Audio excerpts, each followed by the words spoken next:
달아난 청해진 해운 유병헌 회장 부자에 대해 검찰이 현상금까지 내걸었지만 아직 행적을 찾지 못하고 있습니다. 네, 검찰은 해외에 나가 있는 자녀들에 대해서도 미국과 프랑스에 범죄인 인도를 요청했고 국내외 재산 추적에도 속도를 내고 있습니다.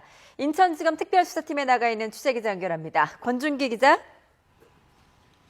네, 인천지방검찰청입니다. 어제 현상금이 내걸린 뒤로 실제로 제보가 많이 들어오고 있다고 들었습니다. 어떤 제보들이 들어오고 있습니까? 네, 검찰은 유병헌 회장에 대한 추적 작업은 워낙 은밀하게 이루어져야 하기 때문에 구체적인 제보 내용은 확인해 줄 수 없다고 밝혔습니다. 다만 어제 현상금이 내걸린 이후로 확연하게 제보의 양이 많아졌다고 밝혔는데요. 들리는 얘기로는 이 안성에서 그리 멀리 떨어지지 않은 천안의 폐가에 있을 것이다. 또는 제주에도 구원파의 영농조합이 있는데 이 제주 영농조합에 있을 것이다. 또는 금수원 지하에 터널이 여러 개 있는데 이 터널에 있을 가능성이 있다 등등의 여러 가지 제보들이 들어오고 있다고 합니다. 검찰은 현재 신빙성이 있는 이 제보 내용을 추려서 확인 작업을 벌이고 있습니다. 경찰, 검찰, 전국 각지에서 제보를 받고 확인을 한 다음에 출동을 하는 이런 과정을 계속해서 반복하고 있다고 밝혔습니다. 네, 그런데 이제 두 부자에 8천만 원의 현상금이 걸렸는데 이게 이제 너무 적다. 더 올려야 하는 게 아니냐 이런 지적도 있거든요. 그렇습니다. 유병헌 회장이 워낙 재산이 많기 때문에 유병헌 회장 측근들로부터 결정적인 제보를 받기 위해서는 현상금을 좀 높여야 되는 거 아니냐 이런 지적들이 있었는데요. 하지만 검찰은 단일 사건으로는 유병헌 회장에게 걸린 5천만 원이 최대 규모의 액수라고 밝혔습니다. 과거 사례하고 비교를 해보면 1999년도에 탈주범 신창원 씨 그리고 2003년도에 있었던 연쇄살인범 유영철 씨 사건의 경우에 각각 5천만 원의 현상금이 걸렸었고요. 그 이후로 지금 유병헌 회장이 가장 많은 액수입니다. 게다가 유 회장에 더해서 장남 대균 씨까지 합하면 현상금이 8천만 원인데 따라서 역대 최대 규모의 현상금이라고 설명을 하고 있는 겁니다. 검찰은 지금 대검에서 여러 가지 종합적인 판단을 해서 이런 현상금을 내걸었고 통상의 기준보다는 높이 책정을 한 것이다 이렇게 설명을 하고 있습니다. 네, 그런데 유병헌 회장이 밀항하지 않았다면 누군가 도와주고 있을 것 같은데요. 도와준 사람은 어떤 처벌을 받게 됩니까? 네, 유병헌 회장의 도주를 돕는 사람, 숨겨주는 사람에게는 최대 징역 3년형에 처해질 수 있습니다. 형법 제151조에 따른 건데요. 이 법조항을 보면 범인을 숨겨주거나 아니면 도피를 도와주는 사람에게는 3년 이하의 징역 또는 500만 원 이하의 벌금에 처할 수 있도록 되어 있습니다. 검찰은 따라서 유병헌 회장을 숨겨주는 사람에게는 최대 3년의 징역에 처할 수 있다. 그리고 이 도와주는 범위에 대해서는 단지 주거지를 제공하는 것뿐만 아니라 먹여주는 것, 그리고 돈을 주는 것, 게다가 휴대전화를 빌려주는 것까지도 도주를 도와주는 행위로 간주될 수 있어서 처벌받을 수 있다고 설명을 하고 있습니다. 예. 이제 검찰이 그제 금수원 압수수색에서 압수물 박스 8박스를 갖고 나왔고 또 CCTV도 분석을 하고 있다고 들었는데요. 유병헌 이 부자가 어디에 있는지 좀 추적의 단서가 나오고 있습니까? 네, 지금 이 압수물 분석 작업이 한창 진행되고 있지만 구체적으로 어떤 단서를 잡았는지는 검찰은 밝히지 않고 있습니다. 다만 이 금수원 안에서 유병헌 회장이 기거를 했던 곳이 교회로도 쓰였던 강당의 2층이었는데 이 2층에서 여러 가지 서류들 또 물건들을 가져 나왔다고 밝혔습니다. 따라서 이 서류들을 토대로 유병헌 회장이 어디로 도주를 했을지 추정을 할 만한 단서를 찾고 있는 것으로 알려지고 있습니다. 또 결정적으로 유병헌 회장이 마지막까지 은신했던 곳이 금수원 뒷산 너머에 있는 비밀별장인데 이 비밀별장에 달려있는 CCTV를 압수수색해서 그 내용을 분석하고 있는 것으로 알려져 있습니다. 이 CCTV 내용을 보면 유병헌 회장의 가장 최근 인상착의 그리고 어느 방향으로 갔는지 등등을 확인할 수 있지 않을까 이렇게 분석 작업을 벌이고 있습니다.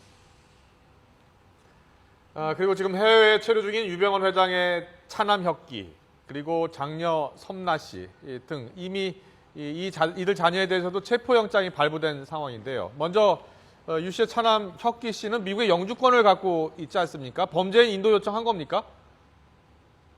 그렇습니다. 지금 현재 이 검찰이 범죄인 인도 요청을 한 사람은 모두 4명입니다. 말씀하셨던 차남 혁기 씨, 그리고 프랑스에 있는 것으로 알려진 장녀 섬나 씨, 그리고 유병헌 회장의 최측근인 김혜경 씨와 김필배 씨, 이렇게 4명에 대해서 범죄인 인도 요청을 해놓은 상태입니다.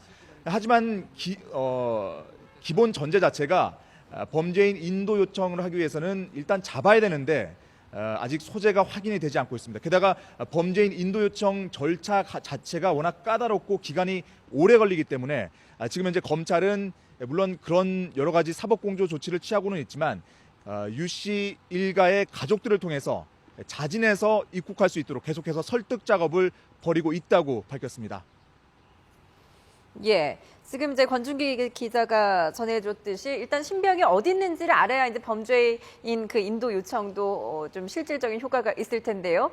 섬나 씨 같은 경우에는 이제 우리 집 검사가 그 섬나 씨가 머물고 있는 아파트에 가봤다고 하던데 어떻습니까? 뭐 그 어디로 갔는지 뭐 이런 거 전혀 추적이 안 된 겁니까? 네, 우리 검찰에서 프랑스로 검사를 파견한 게 아니고요. 섬나 씨의 프랑스 거주지를 확인해서 실제로 있으면은 검사를 파견하려고 했는데 그 절차를 과정을 거쳤더니 섬나 씨는 이미 아파트를 비운 상태였다, 이렇게 확인을 해서 실제로 검사를 파견하지는 않았습니다.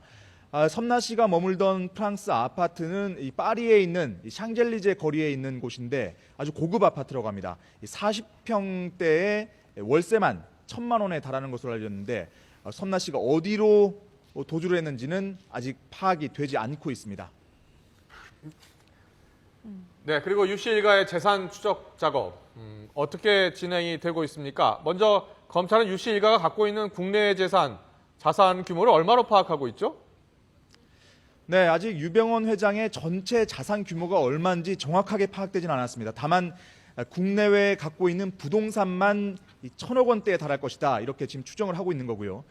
다른 여러 가지 계열사라든지 다른 재산들까지 합치면 5천억 원이 넘을 것이다라는 추정은 나오고 있지만 아직까지 정확한 규모가 파악된 건 아닙니다.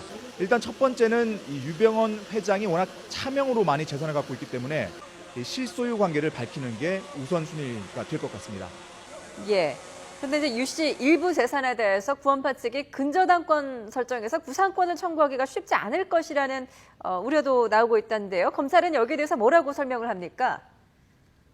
네, 최근 이 계열사 가운데 한 곳인 트라이곤 코리아의 270억 원에 달하는 부동산을 구원파가 근저당권을 설정했습니다. 이 얘기는 뭐냐면 나중에 배상 책임이 갔을 때 구원파의 근저당권을 설정한 그 부분을 빼고 나머지만 배상이 가능하다는 얘긴데요.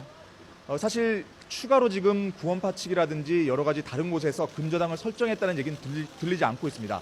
사실 이 부분보다도 검찰에 더 깊은 고민이 있습니다. 앞서 말씀드렸던 것처럼 일단 유 회장의 실소유 관계, 이걸 밝히는 게 첫 번째 이 과제고요.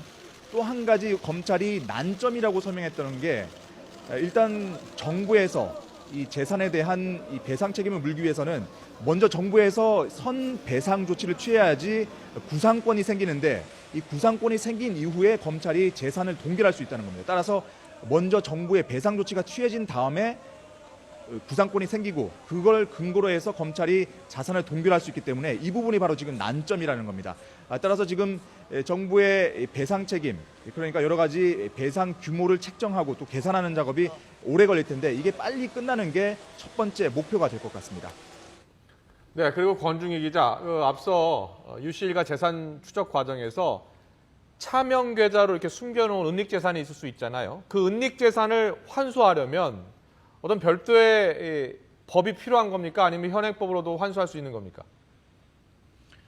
배상 책임이 있다면 당연히 다른 별도의 법 없이 할 수 있을 텐데 일단은 말씀드린 것처럼 유병헌 회장의 실소유 관계를 먼저 밝히는 게 가장 우선순위가 될 것 같고요.